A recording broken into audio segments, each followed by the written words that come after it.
अगर मैं कहूँ कि पैसिफिक ओशन में एक ऐसी इनविजिबल बाउंड्री है जिसे क्रॉस करते ही हम लिटरली टाइम ट्रैवल कर सकते हैं, एक दिन आगे या पूरा एक दिन पीछे, तो कैसा लगेगा? सुनने में तो एकदम साइंस फिक्शन लगता है। हाँ, लेकिन ये सच में रियलिटी है। I mean, हमारी इस मैसिव घूमती हुई अर्थ को इंसानों ने इतनी परफेक्शन से मेजर किया है ना कि हम पेपर पर बनी कुछ लाइंस से अपना पास्ट, प्रेजेंट और फ्यूचर कैलकुलेट कर लेते हैं। तो आज के इस डीप डाइव में हम इसी अल्टीमेट ब्लूप्रिंट को डीकोड करने वाले हैं। बिल्कुल, और एकदम बेसिक फाउंडेशन से शुरू करके हम ग्लोबल टाइम कैलकुलेशंस तक का सफर तय करेंगे। एग्जैक्टली। मिशन बहुत क्लियर है आज का, ये समझना कि हम सबने मिलकर अपने इस विशाल प्लैनेट को एक पेपर पर उतारा कैसे, और कैसे एंशिएंट विजडम से लेके मॉडर्न टाइम जोन्स तक का ये मैपिंग सिस्टम डेवलप हुआ। और पता है सबसे इंटरेस्टिंग बात क्या है? ये ब्लूप्रिंट अचानक से नहीं बन गया था। हम लोग ना अक्सर मॉडर्न सैटेलाइट्स और जीपीएस को सारा क्रेडिट दे देते हैं, लेकिन इसकी शुरुआत सदियों पहले हुई थी, जब इंसान के पास स्पेस में जाने का कोई ऑप्शन ही नहीं था, राइट? हाँ बिल्कुल। अगर हम एंशिएंट हिस्ट्री को एक्सप्लोर करें तो मैपिंग और अर्थ को समझना का अर्ली फेज और भी ज्यादा फैसिनेटिंग है। मैं इसी बारे में सोच रही थी क्योंकि इन्फॉर्मेशन में एंशिएंट इंडियन स्कॉलर्स का जिक्र है जिन्होंने बहुत पहले ही ये फिगर आउट कर लिया था कि अर्थ स्फेरिकल है और स्पेस में बिना किसी फिजिकल सपोर्ट के सस्पेंडेड है। बिना टेलीस्कोप के। वही तो, बिना किसी टेलीस्कोप या स्पेस स्टेशन के उन्होंने इतनी बड़ी बाउंड्री को क्रॉस कैसे किया? ये उनकी पूरी ऑब्जर्वेशन और मैथमेटिक्स का कमाल था। अगर हम रफली 500 सी की बात करें ना, तो एंशिएंट एस्ट्रोनॉमर आर्यभट्टा ने अर्थ के लिए एक स्पेसिफिक टर्म यूज किया था, गोला, जिसका लिटरल ट्रांसलेशन ही स्फीयर होता है। ओह वाओ, गोला मतलब स्फेरिकल शेप। हाँ, उन्होंने लूनर इक्लिप्सेस यानी चंद्रग्रहण के दौरान अर्थ की जो शैडो मून पर पड़ती थी उसकी कर्व्ड शेप को बहुत ध्यान से ऑब्जर्व किया। वहां से मैथमेटिकल डिडक्शंस लगाए कि हमारा प्लैनेट फ्लैट नहीं हो सकता। ये प्योरली लॉजिकल और साइंटिफिक रीजनिंग थी। शैडो देखकर पूरे प्लैनेट का शेप डिड्यूस कर लेना माइंड ब्लोइंग है। और सिर्फ शेप ही नहीं, एंशिएंट टेक्स्ट्स में यूनिवर्स की एलिमेंटल कॉम्पोजिशन को भी डीपली डिफाइन किया गया है। नहीं था। उस वक्त के अंडरस्टैंडिंग के हिसाब से यूनिवर्स 4 प्राइमरी एलिमेंट्स से बना था, वाटर, अर्थ, फायर और एयर। और टेक्स्ट्स में क्लियरली लिखा है कि ग्लोब ऑफ द अर्थ इन्हीं एलिमेंट्स के बीच स्पेस में स्टैंड करता है। एक कंप्लीट इकोसिस्टम का विजन जहां हम टेरेस्ट्रियल और एक्वेटिक क्रीचर्स से घिरे हुए हैं, जो कि उस दौर के हिसाब से एक बहुत ही एडवांस्ड कॉन्सेप्चुलाइजेशन था। ये एंशिएंट विजडम बेसिकली एक फाउंडेशन स्टोन थी। और इस अर्थ को साइंटिफिकली समझने का, उसे एक्यूरेटली विजुअलाइज करने का सबसे पावरफुल टूल कौन सा है? मैप्स। इससे हम ऐसे इमेजिन करते हैं जैसे एक ड्रोन सीधा आसमान में ऊपर जाता है और नीचे जमीन का एक टॉप डाउन व्यू रिकॉर्ड करता है। मैप बेसिकली जमीन का वही ड्रोन पर्सपेक्टिव हमारी टेबल पर लाकर रख देता है। ये ड्रोन वाली एनालॉजी मैप के फंक्शन को परफेक्टली डिस्क्राइब करती है। अगर हम टेक्निकली डिफाइन करें तो मैप एक ड्राइंग है जो किसी एरिया को एक फ्लैट सरफेस पर रिप्रेजेंट करती है। ये एक 2 डायमेंशनल रिप्रेजेंटेशन है। और ऐसी अकेले मैप को जब हम एक डिटेल्ड कलेक्शन या बुक में कंपाइल कर देते हैं तो उस कंपाइलेशन को एटलस कहा जाता है। सही बात है। और इस एटलस का क्लियर फंक्शन ये है कि वो प्रिसाइज लोकेशंस और रूट्स फाइंड करने के लिए एक गाइड का काम करे। लेकिन यहाँ एक प्रॉब्लम है। कैसी प्रॉब्लम? दुनिया में इतनी सारी डिटेल्स हैं, कहीं पहाड़ हैं, कहीं देश के बॉर्डर्स हैं, कहीं बारिश हो रही है। एक ही मैप पर सब कुछ तो ड्रॉ नहीं किया जा सकता ना। ओह आई सी, तभी अलग-अलग वैरायटीज के मैप्स बनाए गए हैं। एग्जैक्टली। जरूरत के हिसाब से मैपिंग को 3 मेजर कैटेगरीज में डिवाइड किया गया है। पहला है फिजिकल मैप्स। इनका एक ही काम है, नेचुरल एनवायरनमेंट को डिपिक्ट करना। इन पर हमें माउंटेन्स, ओशंस, रिवर्स, प्लेटोज और वैलीज दिखाई देंगी। यहाँ कोई देश या बॉर्डर नहीं होता, सिर्फ वो स्ट्रक्चर्स होते हैं जो नेचर ने बनाए हैं। करेक्ट। उसके बाद आते हैं पॉलिटिकल मैप्स। नेचर ने तो जमीन पर कोई लकीरें नहीं खींची, ये ह्यूमंस हैं जिन्होंने बाउंड्रीज बनाई हैं। तो पॉलिटिकल मैप्स हमें दिखाते हैं कि कंट्रीज, स्टेट्स और सिटीज के बॉर्डर्स कहाँ शुरू और कहाँ खत्म होते हैं। ये एक्सक्लूसिवली ह्यूमन मेड बॉर्डर्स के लिए हैं।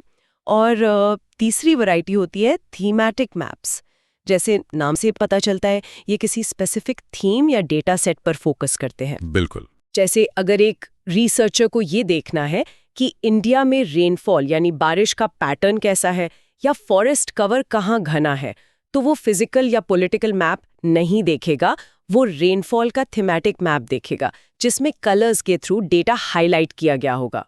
ये इनविजिबल डेटा को विजिबल बनाता है। अब यहाँ एक क्रूशल मैकेनिज्म आता है।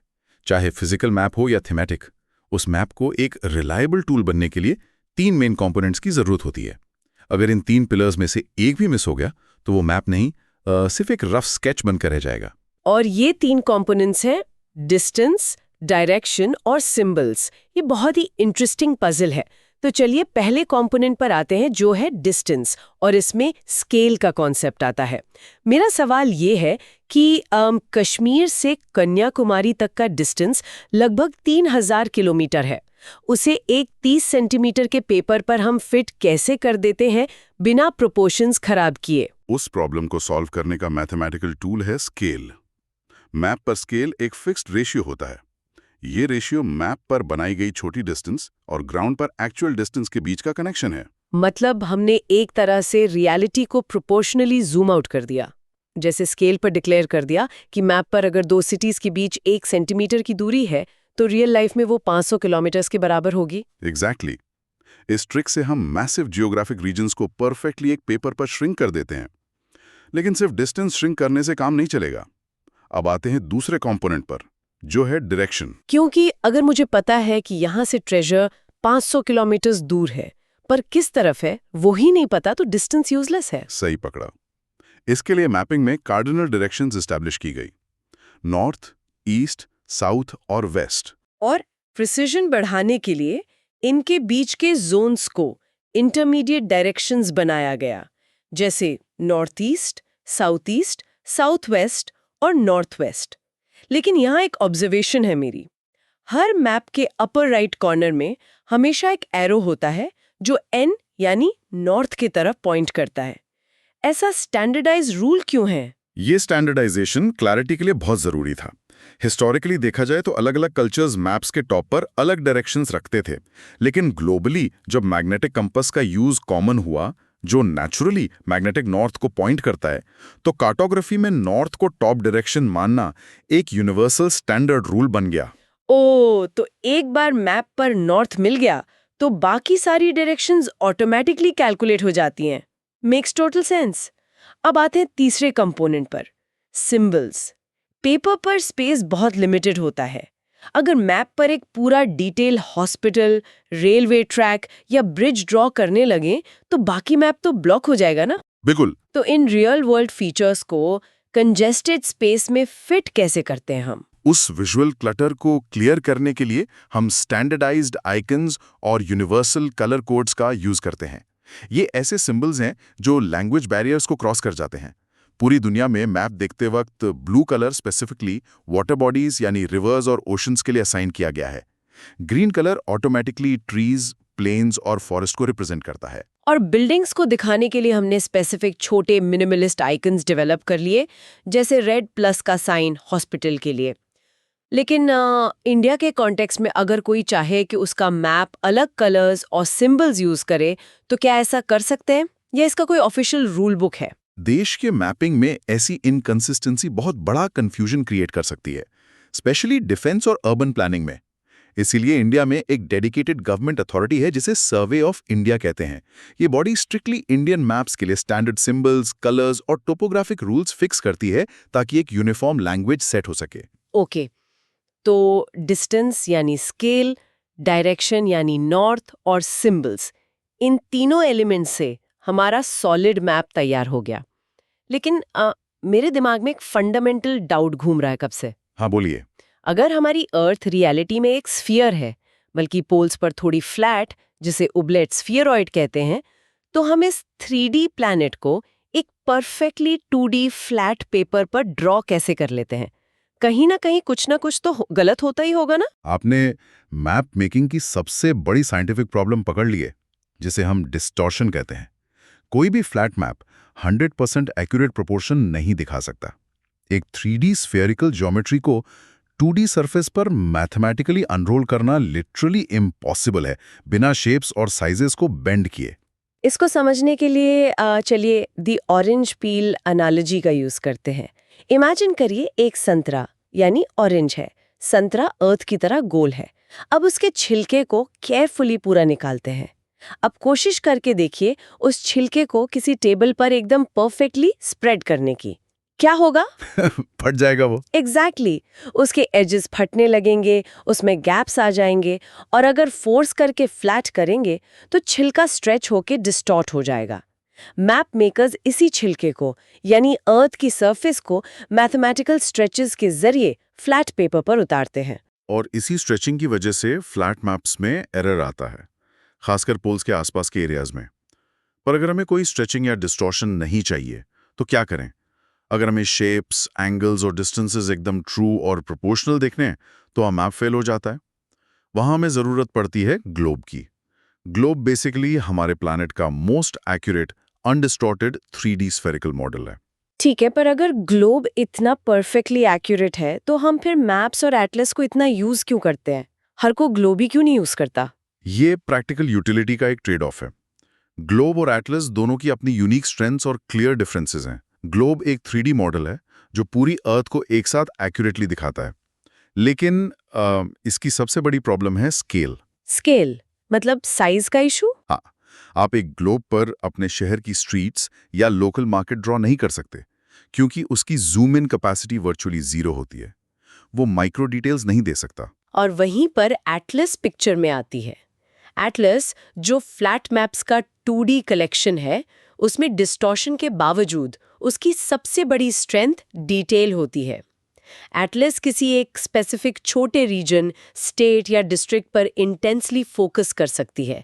वो हाईली डिटेल्ड लोकल इंफॉर्मेशन, नदियां, हाईवेज और छोटी गलियां तक दिखा सकती है, जो एक मैसिव ग्लोब पर लोकेट करना नामुमकिन है। सही पकड़ा, बिल्कुल। अब हमारे पास छोटे एरियाज के लिए एटलस है और एक्यूरेट शेप के लिए ग्लोब है। लेकिन सोचिए, एक शिप समुंदर के बीचों बीच खड़ा है। वो कैसे बताएगा कि वो एग्जैक्टली कहाँ है? उसे एक मैथमेटिकल रेफरेंस पॉइंट चाहिए, और यहीं पर मैपिंग का सबसे पावरफुल टूल इंट्रोड्यूस होता है, जिसे हम कोऑर्डिनेट्स कहते हैं। ये हॉरिजॉन्टल और वर्टिकल लाइंस का एक ऐसा इमेजिनरी जाल है जो इंसानों ने अपने दिमाग में अर्थ पर बिछा रखा है। तो चलिए इस ग्रिड सिस्टम को डिकोड करते हैं थोड़ा। सबसे पहले हॉरिजॉन्टल लाइंस की बात करते हैं, जिन्हें लैटिट्यूड्स कहते हैं। ये बेसिकली ऐसी लाइंस हैं जो इक्वेटर के बिल्कुल पैरेलल रन करती हैं, अर्थ के चारों तरफ सर्कल बनाती हैं। और इन सभी पैरेलल लाइंस का सेंटर या ओरिजिन पॉइंट है इक्वेटर, जिसे 0 डिग्री लैटिट्यूड मार्क किया गया है। इक्वेटर प्रैक्टिकली अर्थ की सबसे बड़ी सर्कुलर लाइन है। इसका प्राइमरी फंक्शन अर्थ को वर्टिकली 2 इक्वल पार्ट्स में डिवाइड करना है। ऊपर का हिस्सा नॉर्दर्न हेमिस्फीयर और नीचे का हिस्सा सदर्न हेमिस्फीयर। और यहाँ पर लैटिट्यूड्स का ना नेचर से बहुत डीप साइंटिफिक कनेक्शन है। इन हॉरिजॉन्टल लाइन से हम एक्चुअली अर्थ का क्लाइमेट या मौसम डिकोड कर सकते हैं। सन की रोशनी डायरेक्ट कहाँ पड़ रही है, इस लॉजिक के बेसिस पर अर्थ को अलग अलग हीट जोन्स में डिवाइड किया गया है। बिल्कुल। जो लैटिट्यूड्स इक्वेटर के बिल्कुल पास है, वहां सन रेज डायरेक्टली हिट करती हैं। इसे टॉरिड जोन कहते हैं। ये सबसे इंटेंसली हॉट एरिया होता है। फिर जब हम इक्वेटर से ऊपर या नीचे की तरफ मूव करते हैं तो सन रेज स्लैंट यानी तिरछी होने लगती हैं। ये टेम्परेट जोन है, जहां एक्सट्रीम गर्मी या सर्दी नहीं होती, मौसम मॉडरेट रहता है। और फाइनली जब हम एकदम पोल्स के लैटिट्यूड्स पर पहुंचते हैं, जहां रोशनी बेयरली पहुंचती है, वो फ्रिजिड जोन है। ये अर्थ के फ्रीजिंग कोल्ड आइसी रीजन्स होते हैं। ओके, तो लैटिट्यूड्स हॉरिजॉन्टल हो गए और इनका कनेक्शन हमें क्लाइमेट और टेम्परेचर बताता है। अब आते हैं इस जाल के दूसरे हिस्से पर, वर्टिकल लाइंस, जिन्हें हम लॉन्गिट्यूड्स कहते हैं। लैटिट्यूड्स जहां पूरे सर्कुलर होते हैं, वहां लॉन्गिट्यूड्स वर्टिकल हाफ सर्कल्स होते हैं। ये सीधा नॉर्थ पोल से स्टार्ट होते हैं और एकदम सीधे साउथ पोल पर आकर मिलते हैं, जैसे किसी संतरे की स्लाइसेस एक दूसरे से ऊपर नीचे मिलती हैं। एकदम परफेक्ट इमेज है। और जैसे हॉरिजॉन्टल लाइंस में सबसे मेन 0 डिग्री इक्वेटर था, वैसे ही वर्टिकल लाइंस में मेन रेफरेंस पॉइंट है प्राइम मेरिडियन। ये 0 डिग्री लॉन्गिट्यूड है। हिस्टोरिकली एक अग्रीमेंट के तहत ये स्पेसिफिक लाइन लंदन के ग्रीनविच से पास होती है। इसका फंक्शन क्लाइमेट या टेम्परेचर को ट्रैक करना नहीं है। तो इसका मेन फंक्शन क्या है? प्राइम मेरिडियन का स्ट्रिक्टली प्राइमरी फंक्शन है ग्लोबल टाइम मेजर करना और दुनिया भर के टाइम जोन्स को डिफाइन करना। वाओ! तो अगर हम इन दोनों को एक आमने सामने कंपेयर करें, डायरेक्शन में लैटिट्यूड्स ईस्ट वेस्ट हॉरिजॉन्टली घूमती हैं और लॉन्गिट्यूड्स नॉर्थ साउथ वर्टिकली गिरती हैं। साइज में भी बहुत बड़ा डिफरेंस है। लैटिट्यूड्स जैसे जैसे पोल्स की तरफ जाती हैं उनका सर्कल श्रिंक होता जाता है, लेकिन लॉन्गिट्यूड्स क्योंकि पोल्स पर एक पॉइंट पर मिलती हैं तो हर लॉन्गिट्यूड का हाफ सर्कल साइज में बिल्कुल इक्वल होता है। सही समरी है। और फंक्शन का डिफरेंस तो सच में माइंड ब्लोइंग फैक्ट है। एक डायरेक्शन की इमेजिनरी लाइन बताती है कि बाहर निकलते वक्त स्वेटर पहनना है या नहीं, और दूसरी डायरेक्शन की इमेजिनरी लाइन बताती है कि अभी सुबह के बज रहे हैं या रात के। दुनिया कितनी सिस्टमैटिक हो गई ना इनकी वजह से। एब्सोल्युटली। और जहां पर ये लैटिट्यूड्स और लॉन्गिट्यूड्स आपस में इंटरसेक्ट करती हैं, यानी जब हॉरिजॉन्टल लाइन वर्टिकल लाइन को क्रॉस करती है, तो क्रॉस बनने से एक स्पेसिफिक पॉइंट मिलता है। इस पूरे इंटरसेक्शंस के स्ट्रक्चर को द ग्रिड कहा जाता है। इसी ग्रिड पर एग्जैक्ट डिग्रीज और मिनट्स रीड करके exact GPS location pin point की जाती है। और इस एग्जैक्ट पॉइंट कैलकुलेशन के इतिहास में ना एंशिएंट इंडिया का एक बहुत डीप हिस्टोरिकल लिंक है। हमने अभी प्राइम मेरिडियन यानी ग्रेनिच की बात की, लेकिन हजारों साल पहले एंशिएंट इंडियन एस्ट्रोनॉमर्स अपनी खुद की एक प्राइम मेरिडियन यूज करते थे। इसे उज्जैनी मेरिडियन या मध्य रेखा कहा जाता था। ये line exact ancient city Ujjain से पास होती थी और पूरा एंशिएंट इंडिया अपना टाइम और एस्ट्रोनॉमी इस उज्जैन रेखा के बेस पर ही सेट करता था। उस वक्त उज्जैन एस्ट्रोनॉमी का सेंट्रल हब था। इससे पता चलता है कि हमारे स्कॉलर्स को स्पेस और लोकेशन मैपिंग की कितनी डीपली मैथमेटिकल अंडरस्टैंडिंग थी। आज के कॉन्टेक्स्ट में अगर हम मॉडर्न ग्रिड के हिसाब से इंडिया की एग्जैक्ट पोजीशन निकालें तो हमारा लैटिट्यूड रफली 8 डिग्रीज नॉर्थ से शुरू होकर 37 डिग्रीज नॉर्थ तक जाता है और लॉन्गिट्यूड रफली 68 डिग्रीज ईस्ट से शुरू होकर 97 डिग्रीज ईस्ट तक कवर करता है। ये 4 पॉइंट्स मैप पर हमारा एग्जैक्ट फ्रेम है। ठीक है, अब उस कॉन्सेप्ट पर आते हैं जो मुझे पर्सनली सबसे ज्यादा इंट्रीग करता है, लॉन्गिट्यूड और टाइम का कनेक्शन। मुझे ग्रिड पर लोकेशन मिल गई, लेकिन सिर्फ एक वर्टिकल लाइन से टाइम कैलकुलेट कैसे होता है? मैथ के थ्रू इसे थोड़ा सिंप्लीफाई करते हैं। ये मैथ अर्थ की स्पेस मैकेनिक्स पर बेस्ड है, जिसे हम द 15 डिग्री रूल कहते हैं। बेस फैक्ट ये है कि अर्थ अपनी एक्सिस पर कंटिन्यूस रोटेट कर रही है। एक पूरा चक्कर यानी 360 डिग्रीज कवर करने में अर्थ को एग्जैक्टली 24 आवर्स लगते हैं। थोड़ा दिमाग लगाते हैं इसमें। अगर हम इन 360 डिग्रीज को 24 आवर्स से डिवाइड कर दें तो रिजल्ट आएगा 15। इसका परफेक्टली क्लियर मतलब ये है कि हर एक घंटे में अर्थ एग्जैक्टली 15 डिग्रीज घूम जाती है। करेक्ट। और अगर हम इस कैलकुलेशन को और माइक्रो लेवल पर ले जाएं तो एक घंटे में 60 मिनट होते हैं। तो 60 मिनट को अगर हम 15 डिग्री से डिवाइड कर दें तो रिजल्ट मिलता है 4 मिनट। अच्छा, इस इक्वेशन का सबसे बड़ा और इंपॉर्टेंट कंक्लूजन ये है कि 1 डिग्री लॉन्गिट्यूड का ट्रैवल एग्जैक्टली 4 मिनट्स के टाइम डिफरेंस के बराबर होता है। तो एक एक डिग्री पर 4-4 मिनट टाइम आगे पीछे होता है। पर ये टाइम आगे जाएगा या पीछे, ये कैसे डिसाइड होगा? इसमें बेसिक फिजिक्स है। अर्थ स्पेस में वेस्ट डायरेक्शन से ईस्ट डायरेक्शन की तरफ घूमती है। इसका असर यह होता है कि ईस्ट के हिस्सों में सन पहले निकलता है। तो मैथमेटिकल रूल बन गया कि जब भी हम किसी लॉन्जिट्यूड से ईस्ट की तरफ ट्रैवल करेंगे तो हम टाइम ऐड करेंगे, और जब हम वेस्ट की तरफ ट्रैवल करेंगे तो वक्त पीछे जाएगा, हम टाइम सब्ट्रैक्ट करेंगे। वेट, अगर हम हर डिग्री पर टाइम शिफ्ट करने लगे तो केओस हो जाएगा। एक टाइम पर जब टाइम जोन्स नहीं थे तो हर रेलवे स्टेशन का अपना लोकल टाइम होता था। ट्रेन्स कंप्लीटली क्रैश कर जाती थी क्योंकि उनकी घड़ियों में मैच ही नहीं था। इस कंफ्यूजन को खत्म कैसे किया गया? इस कंफ्यूजन को कंट्रोल करने के लिए स्टैंडर्ड टाइम का ग्लोबल फ्रेमवर्क इंप्लीमेंट किया गया। हर कंट्री ने अपनी बाउंड्रीज के बीचों बीच एक सेंट्रल मेरिडियन सेलेक्ट की। उस सेंट्रल लाइन के टाइम को उस पूरे देश का ऑफिशियल टाइम यानी स्टैंडर्ड टाइम डिक्लेयर कर दिया गया। लेकिन उस कंट्री का क्या जो इतनी मैसिव हो, इतनी विशाल हो कि उसमें वेस्ट से लेकर ईस्ट तक का स्ट्रेच ही हजारों किलोमीटर का हो? एक सिंगल टाइम जोन वहाँ ऑब्वियसली फेल हो जाएगा ना। फॉर एग्जाम्पल रशिया को ही ले लीजिए। रशिया लैंड मास में इतना चौड़ा है कि वहाँ ऑफिशियली 11 टाइम जोन्स एग्जिस्ट करते हैं।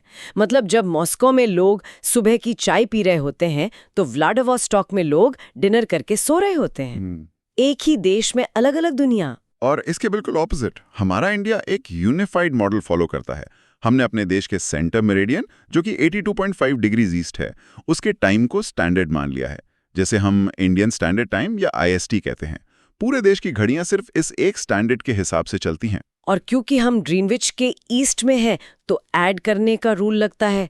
इंडिया का टाइम GMT से स्ट्रिक्टली 5 आवर्स और 30 मिनट्स अहेड रहता है। बिल्कुल सही। तो अगर मैं दिल्ली में हूँ या अरुणाचल प्रदेश में, मेरी घड़ी सेम वक्त दिखाएगी। ये कोऑर्डिनेशन का परफेक्ट एग्जाम्पल है। लेकिन यहाँ इस डीप डाइव का सबसे एक्सट्रीम थॉट एक्सपेरिमेंट आता है।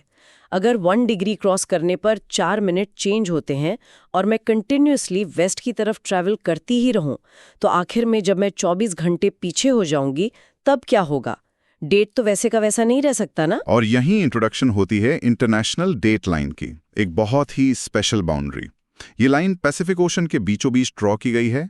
ध्यान रखने वाली बात यह है कि ये रफली 180 डिग्रीज लॉन्जिट्यूड को फॉलो करती है, जिसका मतलब ये प्राइम मेरिडियन के एग्जैक्टली ऑपोजिट साइड पर है प्लैनेट के। इसी को मैंने इंट्रो में टाइम ट्रैवल बाउंड्री कहा था, क्योंकि साइंटिफिकली इस लाइन को शिप या फ्लाइट से क्रॉस करने पर कैलेंडर डेट एग्जैक्टली एक पूरा दिन यानी 24 आवर्स आगे या पीछे शिफ्ट हो जाती है। हाँ, और इसका स्पेसिफिक और स्ट्रिक्ट रूल है। अगर इस इंटरनेशनल डेट लाइन को क्रॉस करके ईस्ट की तरफ यानी अमेरिकास की तरफ ट्रैवल कर रहे हैं तो अपनी वॉच और कैलेंडर से एक पूरा दिन सबट्रैक्ट करना होता है। एक दिन दोबारा जिएंगे। लेकिन अगर वेस्ट की तरफ यानी एशिया की तरफ इस बाउंड्री को क्रॉस करते हैं तो एक दिन स्किप हो जाएगा और कैलेंडर में एक दिन ऐड करना होगा। ये टाइम जोन मैथमेटिक्स का अल्टीमेट रिजल्ट है। सोचकर देखिए, पैसिफिक ओशन की उस इनविजिबल लाइन के आसपास एक हवा का झोंका आज से कल में और कल से आज में ढकेल सकता है। पूरा मैपिंग सिस्टम कितना नीटली मैथमेटिकल है। तो आज इस डीप डाइव में हमने सदियों का ह्यूमन इंटेलेक्ट और ज्योग्राफी कवर किया। आर्यभट्टा के ग्रहण ऑब्जर्व करने से लेकर उज्जैन की एंशिएंट मध्य रेखा तक, और ड्रोन के उस टॉप डाउन फ्लैट पर्सपेक्टिव से लेकर ग्लोब की परफेक्ट 3D ज्योमेट्री तक। और स्केल, डायरेक्शन और सिंबल्स कैसे इस पेपर पर मैजिक क्रिएट करते हैं, जहां इक्वेटर की प्रॉक्सिमिटी से गर्मी का और प्राइम मेरिडियन के एंगल से टाइम का पता चलता है। इन सब बातों से एक चीज बहुत क्लियर होती है। मैप सिर्फ लाइंस या पेपर की कलरिंग नहीं है, ये हमारी स्पेस और टाइम में फिजिकल रियलिटी को स्ट्रक्चर और नेविगेट करने का सबसे ऑर्गेनाइज्ड इंस्ट्रूमेंट है। मल्टीडिसिप्लिनरी सोशल साइंस का एक बेहतरीन एप्लीकेशन। और इन कॉम्प्लेक्स थ्योरीज को प्रैक्टिकल एवरीडे लाइफ में लाना बहुत इंस्पायरिंग है। लेकिन जाते जाते मैं सबके दिमाग में एक ब्लैंक कैनवस छोड़ना चाहती हूँ। एक ऐसा ओपन प्रोवोकेटिव क्वेश्चन जो आगे और डीपली सोचने पर मजबूर करेगा। हमने ये सारी ज्योमेट्री, शेप्स और लैटिट्यूड्स अर्थ के रूल्स के हिसाब से अप्लाई किए हैं, लेकिन मान लीजिए फ्यूचर में ह्यूमैनिटी ऑफिशियली मार्स पर सेटल हो जाती है। Okay, interesting. मार्स जहां दिन का टाइम, प्लैनेट का शेप और ऑर्बिट हमारी अर्थ से बिल्कुल अलग हैं। वहां का नया मैप, वहां के टाइम जोन्स और वहां की लैटिट्यूड्स कैसे डिजाइन होंगे? क्या वहां का प्राइम मेरिडियन या 0 डिग्री लॉन्जिट्यूड वहां बनेगा जहां इंसान का पहला स्पेसशिप लैंड करेगा? ये बहुत ही डीप थॉट है। जब ह्यूमन सिविलाइजेशन एक नए प्लैनेट पर जाएगी तो डेफिनेटली कार्टोग्राफी और सोशल मैपिंग का एक बिल्कुल नया अनरिटन चैप्टर लिखा जाएगा। रूल्स नए सिरे से बनेंगे। क्या पता फ्यूचर में हम मार्शियन मैपिंग पर अपना अगला डीप डाइव कर रहे हों। तब तक के लिए अर्थ पर अपनी लोकेशन ट्रैक करते रहिए और इस अमेजिंग ग्रिड सिस्टम की मैथमेटिकल ब्यूटी को ऑब्जर्व करते रहिए। Keep exploring.